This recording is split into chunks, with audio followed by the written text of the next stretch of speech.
Fellas, thanks for joining me tonight in the garage. So I figured I'd do a video for you since I haven't really done a in the garage truck video in a while, but I got a run coming up in 2 days, so it's Thursday, and I've done some stuff to the truck since my last run. So the last run I went to Sand Hollow.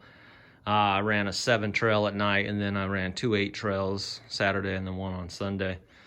And yeah, so I've already got underneath and pretty much looked at everything. I'm just gonna put a wrench on a couple bolts, just make sure everything's copacetic and we're ready to go. So figured I'd talk to you a little bit about it. So some of you, if you're not following me on Instagram, you should, and it's at Dick's 4x4 because I do almost a nightly update on there.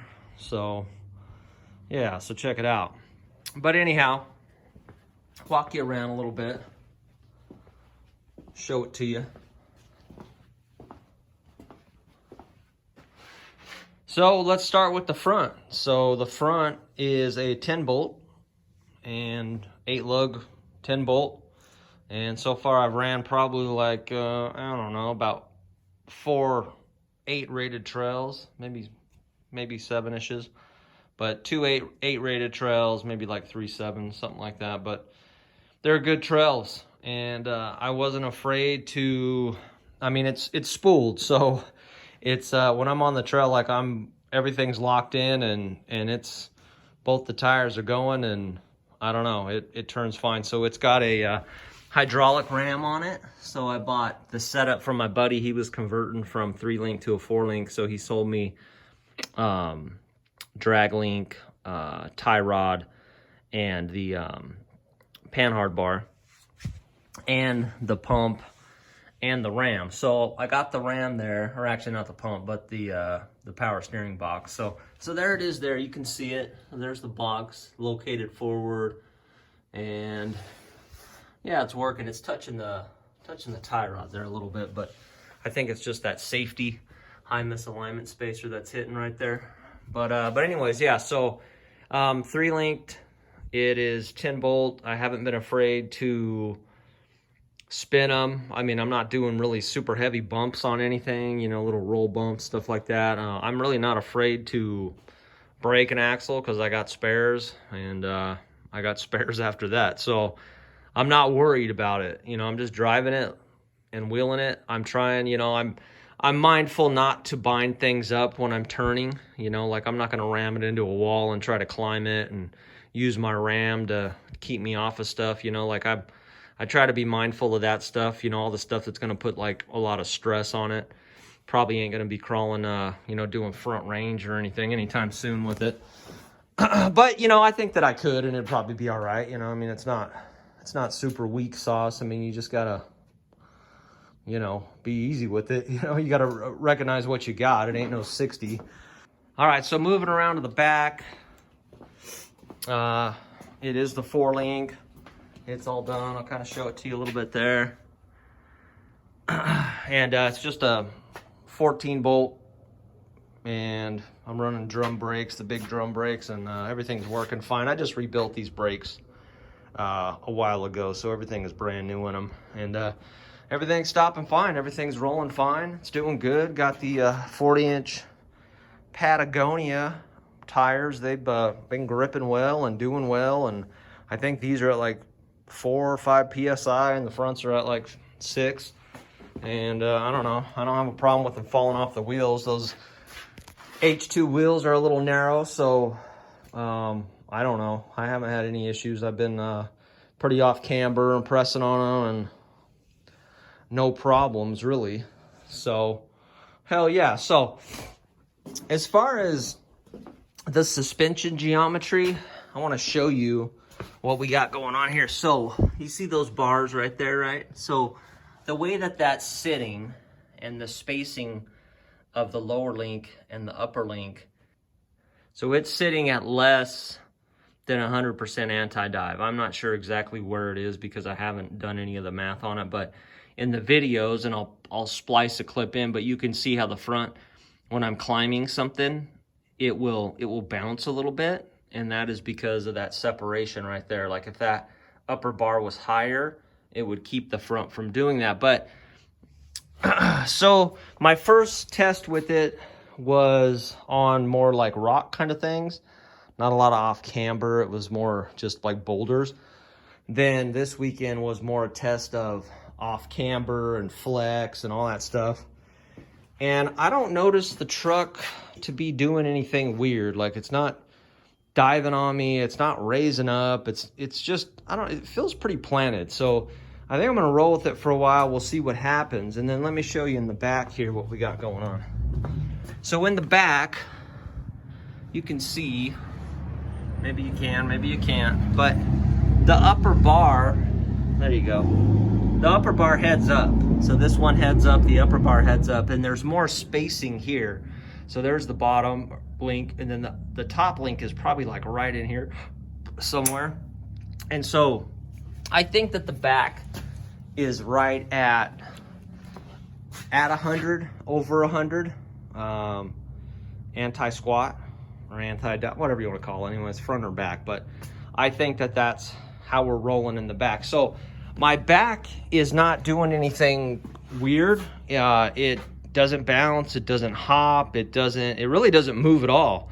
I mean, as long, it flexes and does all that stuff, but as far as wheel hop or any of that, it stays planted and it does what I want it to do. So it sort of worked out perfect. I kind of had that in mind when I was building it. Like the front, I didn't really have much adjustability. So if I wanted more adjustability, I can move it down on the axle, which I don't want to do. I have an extra couple holes there, but I would need to move that up. So I'd have to cut into the frame and, plate it and make mounting there. But I don't really think I need to do that, because when I'm bumping and the tire's spinning and it's bouncing, like it's not a severe bounce. It's not something that I don't even feel it, to be honest with you. I just noticed it in the videos, and it's not violent or anything. So I'm going to live with that.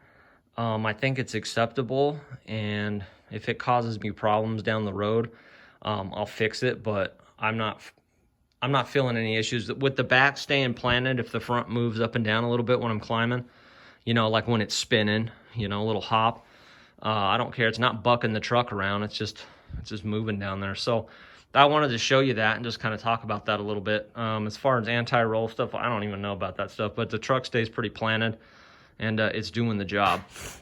So running some worn out Fox shocks that my buddy gave me up front. These are, I guess the most, or the longest ones, I guess you could get for JK. And they have about 10 inches total of travel. I'm limiting them to about 10.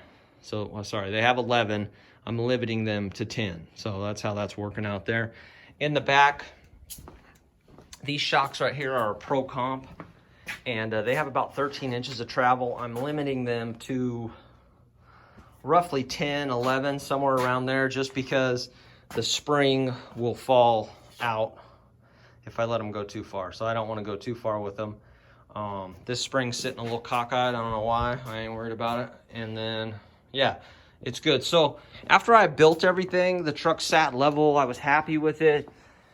I went out and did my initial testing. I found that the tire was touching the fender more than I wanted it to, so I added an extra inch on the bump. I basically put a hockey puck between the bump stop and the the metal shaft of the bump stop. I'll show you in the back. So there's my bump right here. So you see it down there. I put a hockey puck in between, so in between this and then in between the front one. And yeah, so I don't have any issues. Now in the back, I kind of miscalculated a little bit when I was doing it. So I did it in the back to keep my shock from bottoming out. So that's keeping that, like it was super close, and I just didn't want to chance it. So I put those in the back. Now in the front, my tire goes all the way to the fender, and just like the slightest, ever so slightest of rubbing. And I think it's really mostly right here. There were some sharp edges that I cleaned up. And but you know, it's just got the tire a little bit, so not enough for me to really worry about. The only thing, so we were in Sand Hollow, and we took a ride over to do Unforgiven, which is way back in the back of the park, and that road just about freaking killed me, because you can see in the front, like where my bump stop's gonna hit right there, like it's 1.5 inches, 2 inches. I really thought I was gonna have more than that. So what I'm gonna do is, right now the springs are just sitting up against the metal in the front and the back. I'm gonna order some isolators that'll give me like 3/4 or 1 inch, because before I put the hockey puck in, I was mashing down the dirt roads and it felt good, but bottoming out those bump stops all the time, and it was a rough road, so I'm not blaming it all on that, but I would like to have a little bit more up. However, this isn't a desert truck. I don't expect it to like sop up the whoops and all that stuff. I know it's not gonna do that. I would need a lot more up travel if I was gonna do that, but once I get off of that bumpy road and onto the rocks, it handles its business. So I'm not complaining about that in any way. I just think in the future, I'll probably add some isolators just to give me a little bit more, just a little bit more before it hits the bump stop, and then I'll be good to go. So yeah, and then maybe later on, probably get some longer springs, different springs, stuff like that, once I fill out the truck more. But I think I pretty well got it dialed in. It is the same wheelbase as the JL, so happy with that. I'm used to that wheelbase. It climbs great, and I dig it. I dig it. So one of the other things I want to mention about in the front, as far as keeping the front alive, is when I put my ram on, the ram is the stop. So the way you want to set it up, the way I set it up, is the ram stops it from hitting lock either way. So the ram goes all the way extended, it doesn't hit the lock. All the way that way, it doesn't hit the lock. And then that way, I know that it's not putting too much pressure on anything. It's not going to bind up the U-joints in any crazy way. And the box will travel further than what the ram will go. So it's not pushing on the box or causing anything like that. So I did have an issue. I didn't have this cross member welded in correctly, but I've since added some gussets and some stuff like that. And I added this tow hook right here. And then my winch plate is gonna sit on top of here, have some big triangle gussets that connects it to here, and then the winch will go on top. So I'm gonna work on that probably in the next few weeks. But for right now, man, I'm just gonna go take it out and wheel it. Coming into the engine bay, I sort of had this over here. It was moving around too much, so I relocated it. This is the overflow for the coolant. So it's chilling there. And then on this piping here, it was just kind of hanging down. And so the only thing that actually fell off the truck in Sand Hollow was the filter. And good thing somebody's seen it. It was coming off of an obstacle. So I put that back on, and then I added this, just tacked this little like support bar, and then it just kind of hooks underneath the clamp there. And then now this sucker is good. So it holds it up nice and high out of the way, keeps it away from the tire. It's not going to be bouncing around or doing anything crazy. And it's copacetic. So yeah, so that's it. I don't know what else I can talk about. You know, I got 98 Windstar fans on it. It's a iron block LS1 with the truck intake, LS1 Camaro manifolds. And yeah, man, it's a 2500 stall NP205 turbo 400. And yeah, my crawl ratio is like 20-1, but it powers through it. It'll spin all 4 of these suckers. I don't know, I'm happy with it. It's kind of loud, you know. I mean, I don't have as much control as I would with some gears, but you know, it's good. It's good. I don't know, I dig it. So tonight it's just all about, I'm gonna put a wrench on everything, check it out, and then tomorrow night just gonna load it on the trailer, and we go wheeling on Saturday. So I'll get you some video. So hell to the yeah. So appreciate you guys, appreciate you rolling with me, and yeah, I just wanted to give you a little update and let you know what was going on. Here's the inside. So it just looks like the truck used to look. And yeah. So have a good night.